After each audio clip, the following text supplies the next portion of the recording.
وأسراتنا وقرابتنا أجمعين، وخصوصا إلى حاجاتنا ومقصودنا إما في الدنيا وإما في الآخرة، وخصوصا إلى سيدنا وشيخنا الشيخ محمد عيسى بن محمد، وأصولهم وفروعهم ومن ينتسب إليهم أجمعين. شيء لله الفاتحة. أعوذ بالله من الشيطان الرجيم. بسم الله الرحمن الرحيم. الحمد لله رب العالمين الرحمن الرحيم مالك يوم الدين إياك نعبد وإياك نستعين اهدنا الصراط المستقيم صراط الذين أنعمت عليهم غير المغضوب عليهم ولا الضالين. آمين. الحمد لله رب العالمين، والصلاة والسلام على أشرف الأنبياء والمرسلين وعلى آله وصحبه أجمعين. رب اشرح لي صدري ويسر لي أمري واحلل عقدة من لساني يفقه قولي، ولا علم لنا إلا ما علمتنا إنك أنت العليم الحكيم. رضينا بالله ربا وبالإسلام دينا وبمحمد نبيا ورسولا. اللهم اجعلنا من التوابين وجعلنا من المستغفرين وجعلنا من المتطهرين وجعلنا من الموحدين وجعلنا من المخلصين له الدين وجعلنا من العارفين وجعلنا من عبادك الصالحين وجعلنا من المتقين. اللهم أحينا بحياة العلماء وأمتنا بموت الشهداء. آمين يا رب العالمين.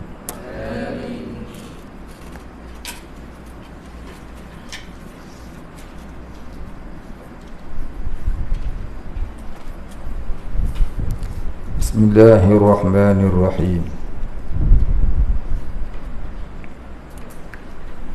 Konsep tawakal itu 4 perkara ataupun rukun tawakal itu 4 perkara. Apa dia? Ini tawakal pada pihak orang awam. Yang pertama, laksanakan hukum Allah, yakni hendaklah hidup bersyariat. Yang kedua, laksanakan asbab, yakni sunnatullah, berbaris itu sunnatullah ataupun peraturan Allah. Seperti hendaklah bekerja yang halal, contohnya. Yang ketiga, serahkan kepada Allah pada pihak yang menjayakannya. Dan yang keempat, percaya takdir Allah, qada dan qadar. Hendaklah ia menerima segala takdir tu, bukan takdir tu taqaf dal yara. Hendaklah ia menerima segala takdir Allah. Itu ada buku ni, ambil satu bagi.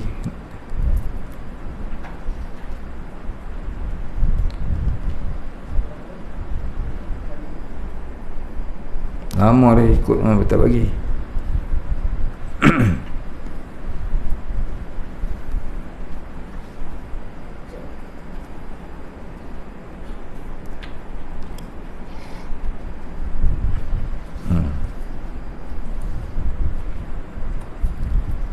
Baik itu rukun tawakal pada pihak orang awam. Laksanakan hukum Allah, laksanakan asbab, serahkan pada Allah, pada pihak kejayaannya, dan redha. Yang keempat tu bukan percaya, redha takdir Allah. Padam percaya, redha takdir Allah.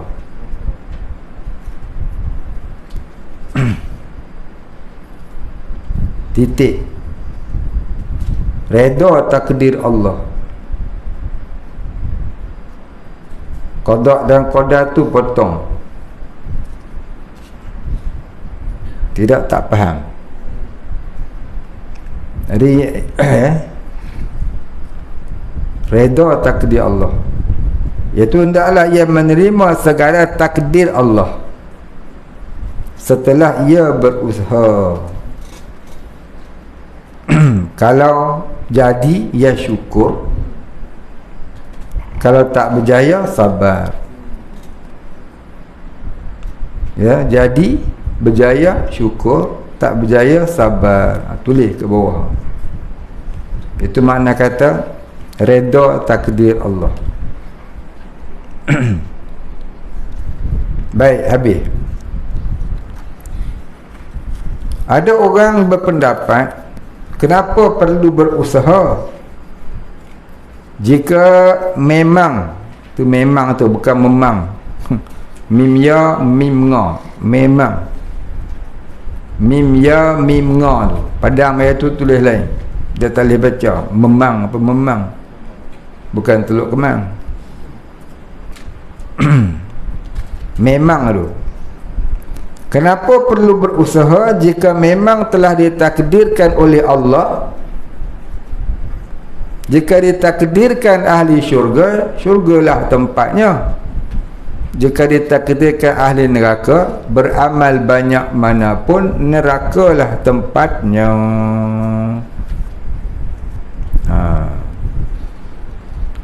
Ini orang yang memandang hakikat, tak pandang syariat. Kononnya tu pandang hakikat, tak pandang syariat. Nak jadi kafir zindik boleh. Ini sekurang-kurangnya berdosa besar. Baik, apa nak jawab kalau orang tanya lagu ni? Jawapan kepada persoalan ini, apa dia? Hakikat takdir Allah. Apa yang berlaku di kemudian hari kita tidak tahu. Hakikat takdir Allah itu, yakni, tulis itu. Hakikat takdir Allah itu, yakni apa yang berlaku di kemudian hari kita tidak tahu. Namun kita diberi akal untuk berfikir. Ini bahasa majaz. Ini namanya majaziyah qauliyah.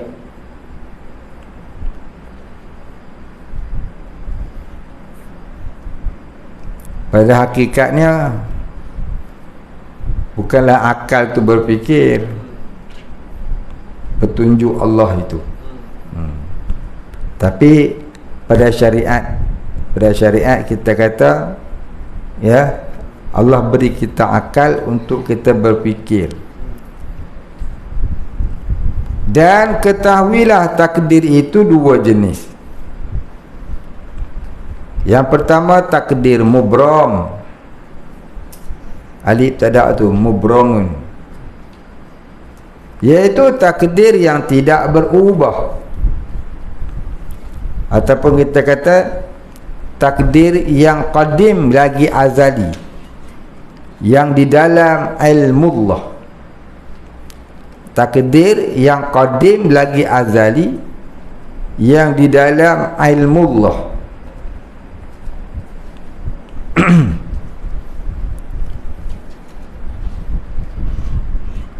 Takdir ni siapa pun tak tahu, Allah juga yang tahu. Takdir ni siapa pun tak tahu, Allah saja yang tahu. Malaikat pun tak tahu, Nabi pun tak tahu. Inilah dia, ya. Itu namanya takdir mubram. Takdir ni tak boleh berubah. Yang kedua, takdir muallaq. Muallaqun, takdir muallaq, iaitu takdir yang boleh berubah dengan usaha hamba itu.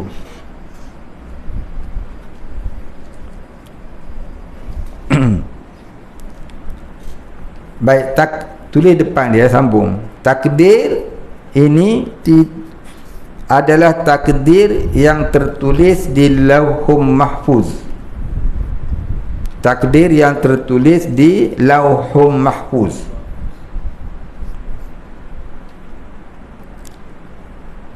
Apa yang menulis di Lauhul Mahfuz tu? Apa benda apa yang dia menulis tu? Qalam. Qalamun bahasa Arab. Qalamun maknanya pen.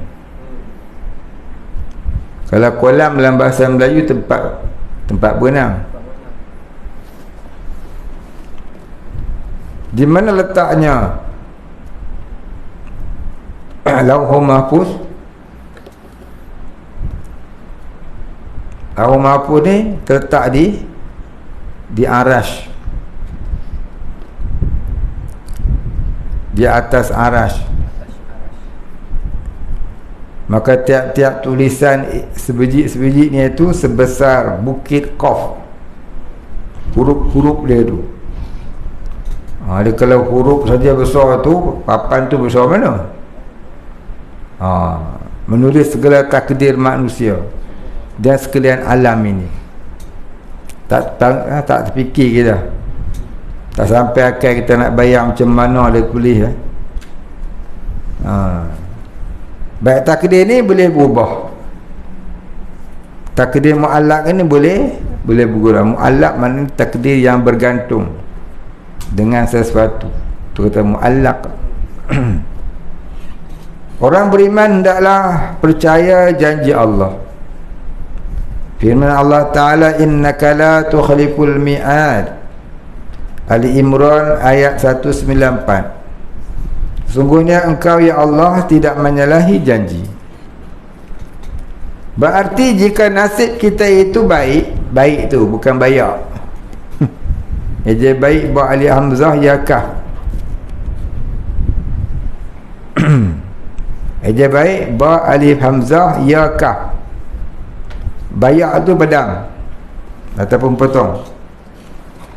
Jika nasib kita itu baik, kita akan terlorong ke arah kebaikan. Kebaikan tu pun salah tu, eja boleh elok. Kaf ba alif ya kaf, kaf nun. Kaf ba alif ya kaf nun. Kebaikan. Dalam apa tulis? Jika nasib kita itu baik, kita akan tergolong ke arah kebaikan. Dan itu bukan dam. Dam apa pula situ? Dam haji. Dan tu dal alif nun, dan dapatlah janji kebaikan dari Allah itu. Begitu sebaliknya. Bertanya pula oleh orang yang bertanya, bukankah hakikatnya takdir itu telah tersedia? Jawab pada soalan ini, kalau begitu kamu harus bersyukur. Bersyukur tu salah tu, bersyukur jadi. Bersyukur ejanya barashin kaf wawra. Barashin kaf wawra, bersyukur gitu. Kerana kamu telah terpilih menjadi mukmin. Tambahkan lagi makrifah kepada Allah. Maknanya bertambahkan lagi pengenalanmu kepada Tuhan. Nikmat iman dan makrifah adalah sebaik-baik takdir untukmu. Jadi kalau kita sudah terfikir akan kebenaran Islam, kenapa kita nak mempertikaikan Islam? Patutnya kita bersyukur sebab kita ni dilahirkan sebagai orang Islam, yang mana kita percaya agama Islam lah agama yang benar, selain Islam tu tidak benar. Jadi kita sudah duduk di tempat yang baik. Kita wajib bersyukur dengan keimanan dan keislaman yang Allah anugerahkan. Nikmat yang paling besar, yang paling wajib kita syukuri ialah nikmat iman dan Islam. Kenapa kita nak menyokong faham-faham liberal, nasionalisme, sosialisme dan berbagai-bagai isma yang lain, pahaman-pahaman yang lain, pahaman-pahaman karut semua tu? Pasal apa? Sedangkan kita dah tahu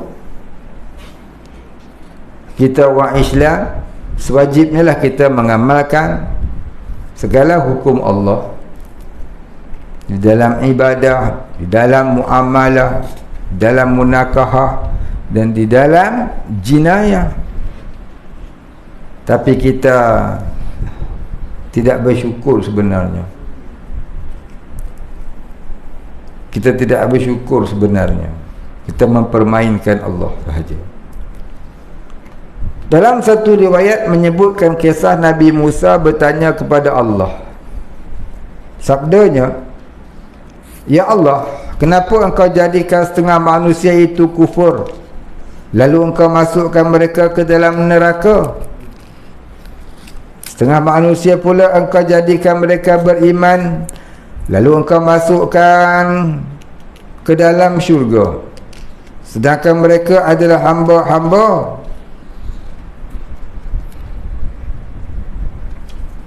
Sedangkan mereka adalah hamba-hambamu jua." Tambah sikit.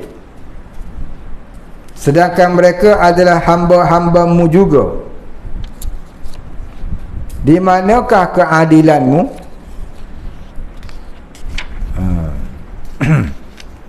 Baik. Ini Nabi Musa tanya Allah Ta'ala. Dia kata, "Ya Allah, kenapakah kau jadikan manusia itu dua golongan? Satu mukmin, satu musyrikin. Satu Islam, satu kafir. Yang Islam kau letak dalam syurga, yang kafir kau letak dalam neraka. Sedangkan dua-dua itu makhlukmu. Di manakah tanda keadilanmu itu, ya Allah?" Baik. Pertanyaan Nabi Musa ini bukanlah kerana keraguan kepada Allah. Dia bukan ragu, tapi untuk tatmainnul qulub. Tatmainnul qulub maknanya menenangkan jiwa, iaitu menenangkan jiwa. Dah lama dia berdakwah, ramai yang ingkar. Nabi Musa ni ramai umat dia. Di antara Nabi yang ramai umat, Nabi Musa. Tapi umat dia ni berbagai-bagai ragam, berbagai-bagai passion. Dah beriman, mengada-ngada. Dah beriman, banyak kai. Dah beriman, buat berbagai masalah. Maka satu hari dia bermunajat dengan Allah Ta'ala. Di antara munajat ni dia tanya Allah soalan ni lah, di manakah keadilanmu? Jadi kita minumlah dulu. Bismillahirrahmanirrahim.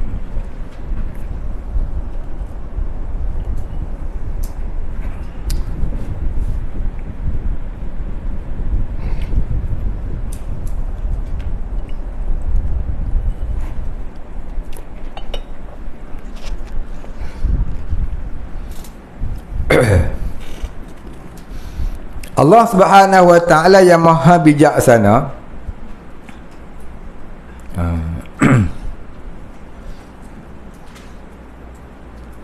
Dia kata apa tadi? Pertanyaan Nabi Musa ini bukanlah kerana keraguan kepada Allah, tapi untuk tatmainnul qulub, iaitu menenangkan jiwa. Matlamatnya itu untuk lebih makrifah kepada Allah. Bukan dia ragu dengan ketuhanan Allah dah. Allah Subhanahu wa ta'ala yang maha bijaksana tidak terus menjawab tu min nun jim min nun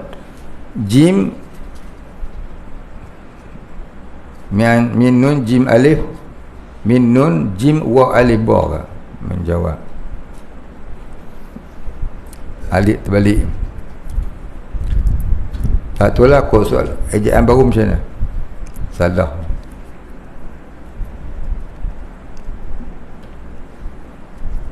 Allah Subhanahu wa ta'ala yang maha bijaksana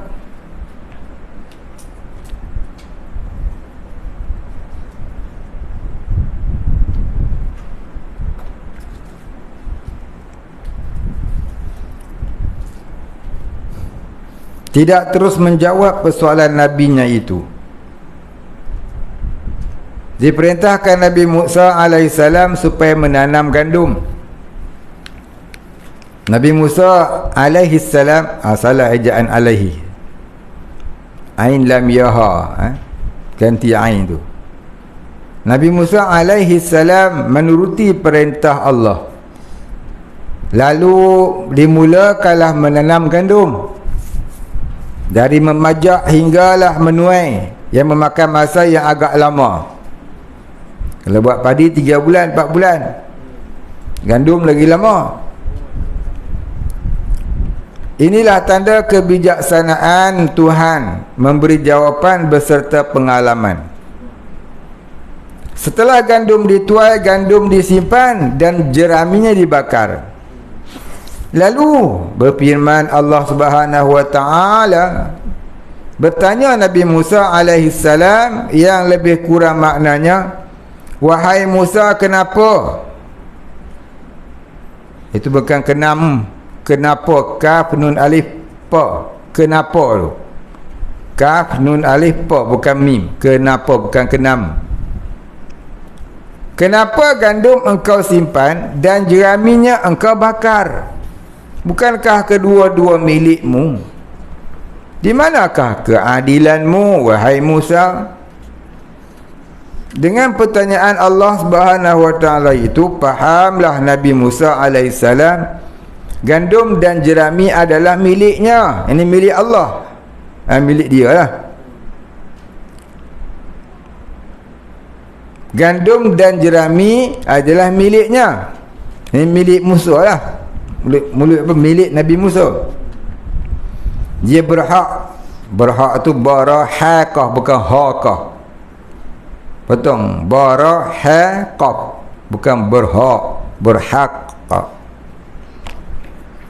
Yang ini mempunyai kuasa penuh. Berhak ini dengan makna dia memiliki dia berhak ni, dia memiliki kuasa penuh melakukan apa sahaja pada milikannya itu. Beruntunglah gandum yang menjadi pilihan, jerami pula yang menjadi bahan bakar. Inilah hakikat yang kita tidak tahu, tidak boleh dikaji. Yang kita tidak tahu, yang tak boleh dikaji, yang di luar kebolehan akal kita, di luar kebolehan pemikiran kita. Tak sampai, tak akan boleh. Nak kaji pasal apa Tuhan buat lagu tu, tak boleh. Jangan tanya apa Tuhan buat, tapi kamu kena bersedia, sebab kamulah yang akan ditanya. Tetapi pada syariat, asal gandum itu dari benih yang satu, benih yang suci. Apa dia? Biji gandum. Dari biji itulah jadi benih, akhirnya tumbuh gandum balik. Tetapi pada syariat, asal gandum itu dari benih yang satu, benih yang suci. Kita boleh mencorakkannya kalau ingin menjadi gandum.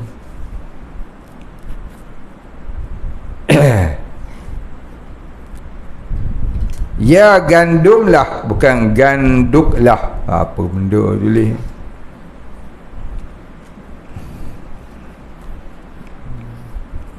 Baik, baca balik. Titik tak ada, salah titik. Baik, dengar ni. Tetapi pada syariat, asal gandum itu dari benih yang satu, benih yang suci, titik. Kita boleh mencorakkannya kalau kita ingin menjadi gandum, titik. Ya gandumlah jadinya, gitu. Ya koma gandumlah jadinya. Kalau kita nak jadi gandum, gandumlah jadinya. Kalau memilih menjadi jerami, tidak takut dibaham neraka, ya silakan. Tidakkah kamu berakal? Afala ta'qilun, dalam Quran kata. Afala tatafakkarun, adakah tidak kamu berfikir? Baik, kesimpulannya kita wajib percaya kepada takdir. Yang kedua, hakikat takdir Allah juga yang mengetahui. Kita dilarang menyerah pada takdir tanpa usaha untuk menjadi mukmin dan muttaqin. Ini bahasa syariat. Bahasa syariat untuk orang awam yang baru nak belajar tauhid. Tak apalah kita kata lagu ni. Ya, apa dah kita kata? Kita dilarang menyerah pada takdir tanpa usaha untuk menjadi mukmin dan muttaqin. Sekali dia tanya pula, bukankah kita tu hanya menjalani takdir Allah? Panjang cerita. Ini pada syariat. Pada syariat kita kata kita hanyalah kita diberi akal. Al-Quran kata afala ta'qilun, adakah kamu tak berakal? Mana kita memang ada akal. Maka fikirlah dengan akal untuk kita cari jalan keselamatan dunia dan akhirat. Baik. Kita berusaha dan menyerahkan kepada Allah pada pihak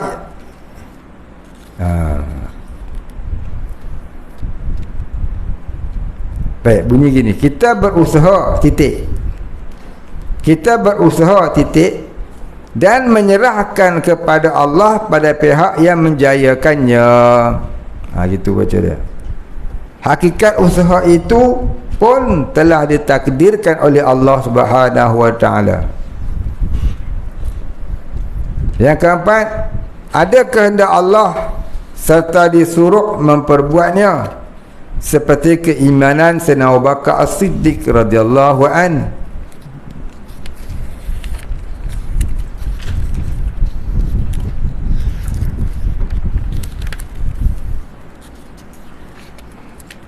Yang kedua, ada kehendak Allah tetapi tidak disuruh memperbuatnya, seperti kufurnya Fir'aun dan Haman.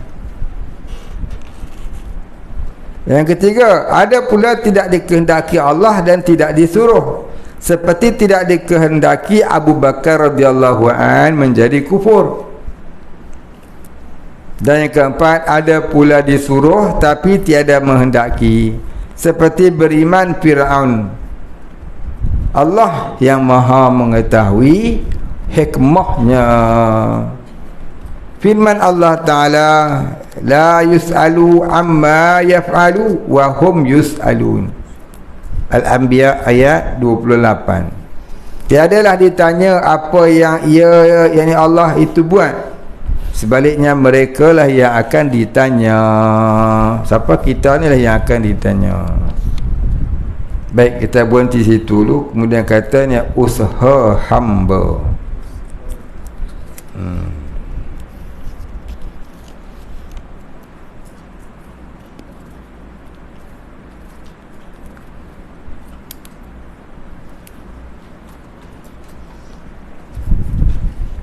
Wallahu a'lam. Baik, satu soalan. Dua-dua.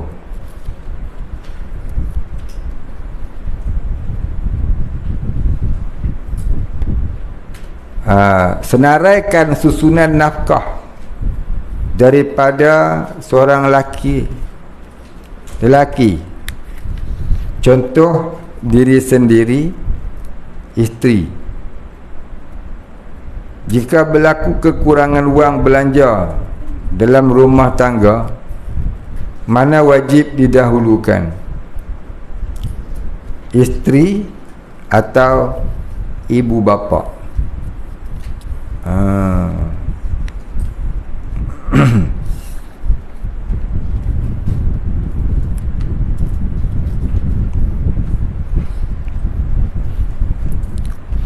Dia tanya, senaraikan susunan nafkah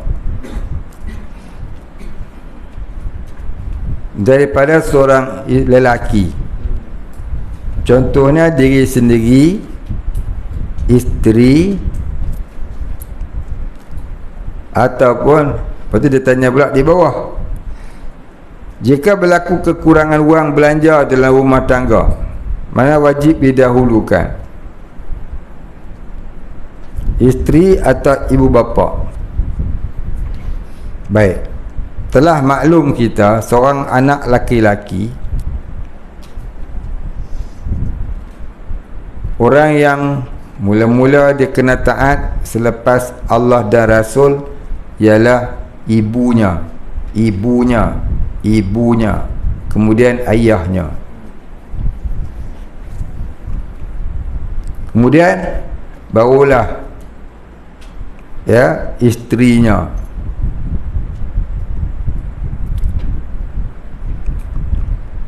Itu yang dia kena taat,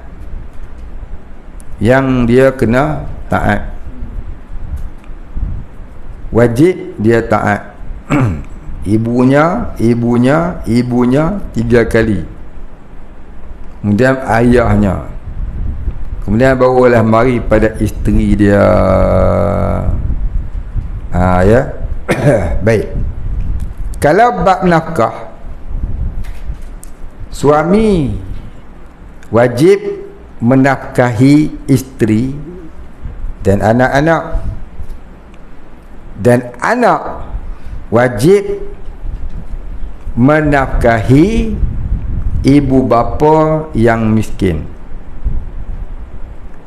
Kalaulah bertembung ibu bapa yang miskin, yang tak ada makan, dalam keadaan isteri di rumah pun tak ada makan, sama-sama tak ada makan, yang dia cuma ada semulut je, nak bagi makan mana dulu? Isterinya kah? Ibunya kah? Bapaknya kah? Ada semulut je, tiga orang duduk depan. Isterinya kah? Ibunya kah? Bapaknya kah? Kalau pada pekah dia kata isterinya, kena bagi isteri makan, dengan syarat ibu tidak terkedus hati. Tapi jika boleh menyebabkan ibu terkedus hati, wajib dia bagi ke ibu dia. Kalau isteri kata, oh saya mak lebih pada air nak cerai, ceraikan. Tu namanya perempuan durhaka mertua, tak boleh buat bini. Buka i'anatul talibi. Siapa lebih bini pada mak ayah sehingga mak ayah terkedus hati, tempatnya dalam neraka. Jaga yang dalam fiqh kata wajib ia dahulukan isteri tu, andai kata tidak terkedus hati ibu bapa. Jaga tu. Tapi kalau terkeduh hati ibu bapa, maklum.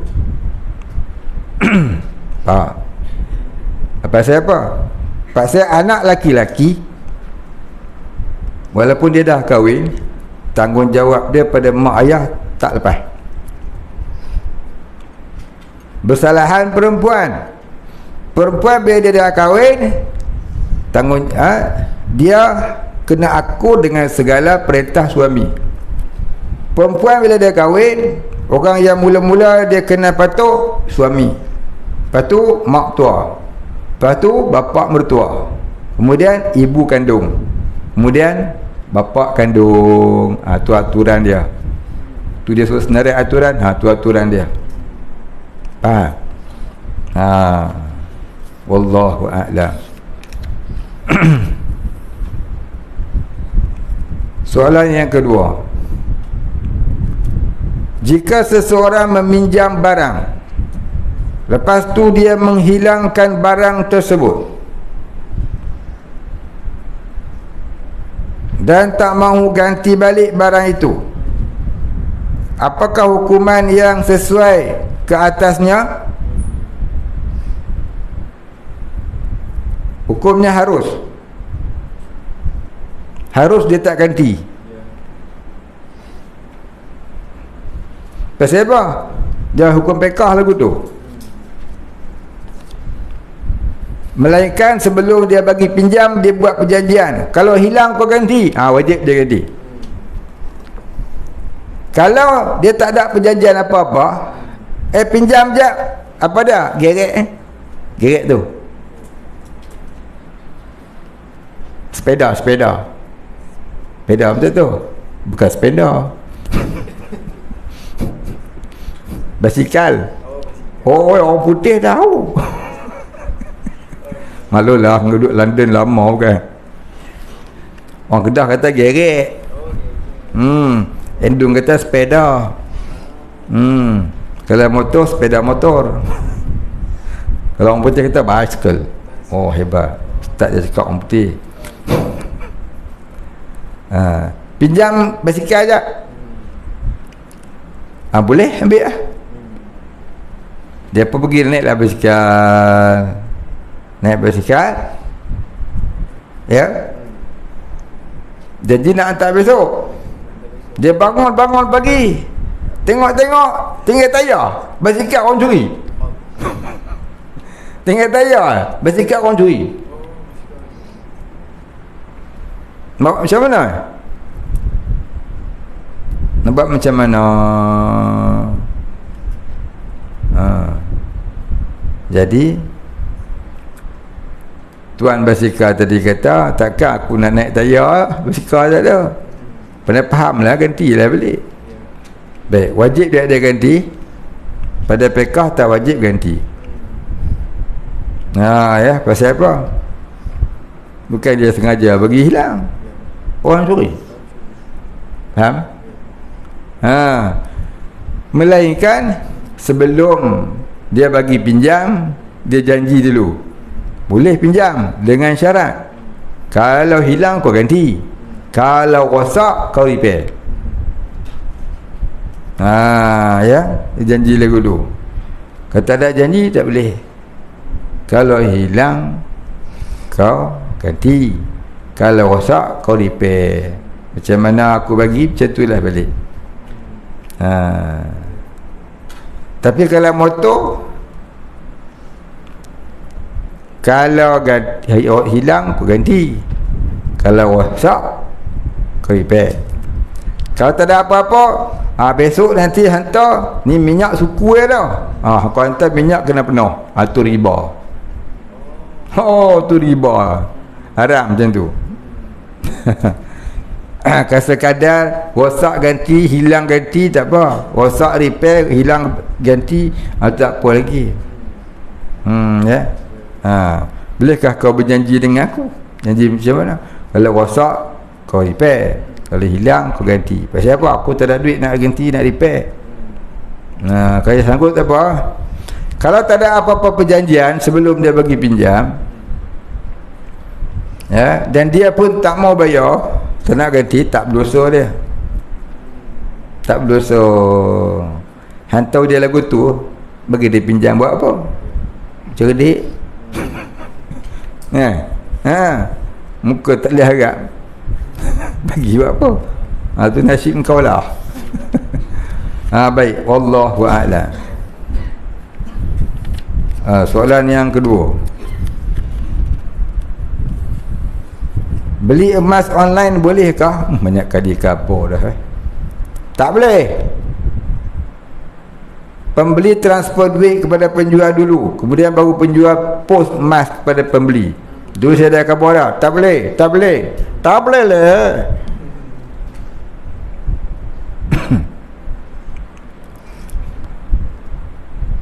Pasal apa tak boleh? Pasal emas ni barang ribawi. Barang ribawi tidak boleh bayarannya tidak di dalam majlis penerimaan. Barang ribawi wajib dibayar dan diterima dalam khiyar majlis.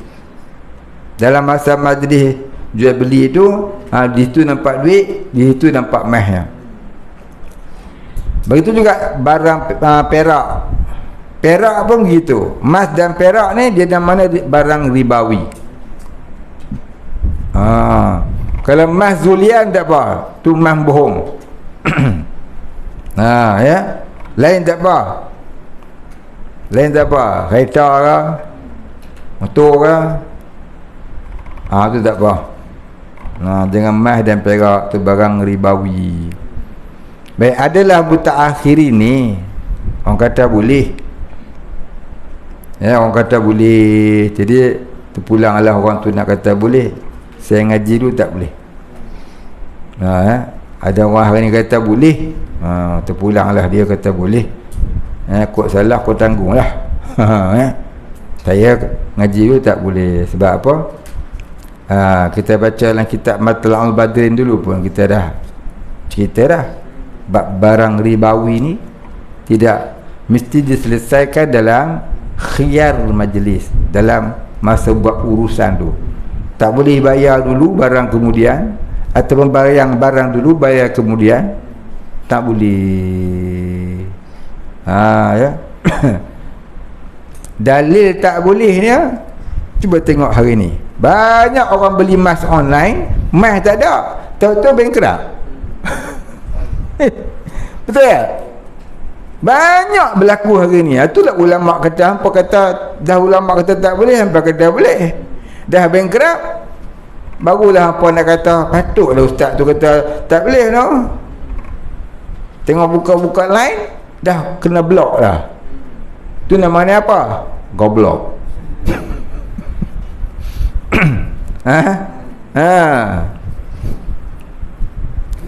Yang menipu tu bukan sekadar orang biasa-biasa. Menteri pun ada. Dulu ni seorang menteri bawa masuk pelabur asing ke dalam Malaysia ni, buat pelaburan skim cepat kaya.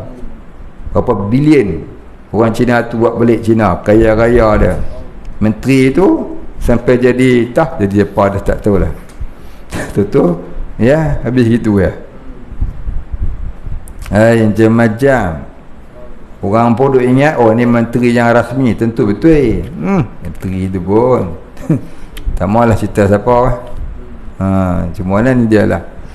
Nego kalau tak ikut syarak tak saduk nego. Ya. Bisnes ni kalau tak ikut syarak, kalau tak ikut hukum syarak, awal-awal lagi dah nampak dah tak betul kan.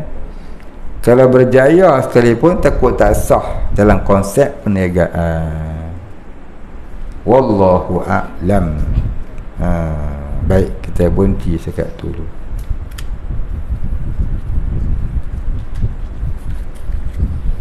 Wallahu a'lam. Al-Fatihah. A'udzu billahi minasyaitonir rajim. Bismillahirrahmanirrahim. Alhamdulillahi rabbil alamin. Ar-Rahmanir Rahim. Maliki yaumiddin. إياك نعبد وإياك نستعين اهدنا الصراط المستقيم صراط الذين أنعمت عليهم غير المغضوب عليهم ولا الضالين. بسم الله الرحمن الرحيم. الحمد لله رب العالمين، والصلاة والسلام على أشرف الأنبياء والمرسلين وعلى آله وصحبه أجمعين. اللهم اغفر لنا ذنوبنا وارحمنا وأنت الغفور الرحيم. اللهم اغفر لنا ذنوبنا ولوالدينا وارحمهم كما ربيانا صغارا، ولمشايخنا وللمسلمين أجمعين برحمتك يا أرحم الراحمين. صلى الله على سيدنا محمد وعلى آله وصحبه أجمعين. سبحان ربك رب العزة عما يصفون، وسلام على المرسلين، والحمد لله رب العالمين.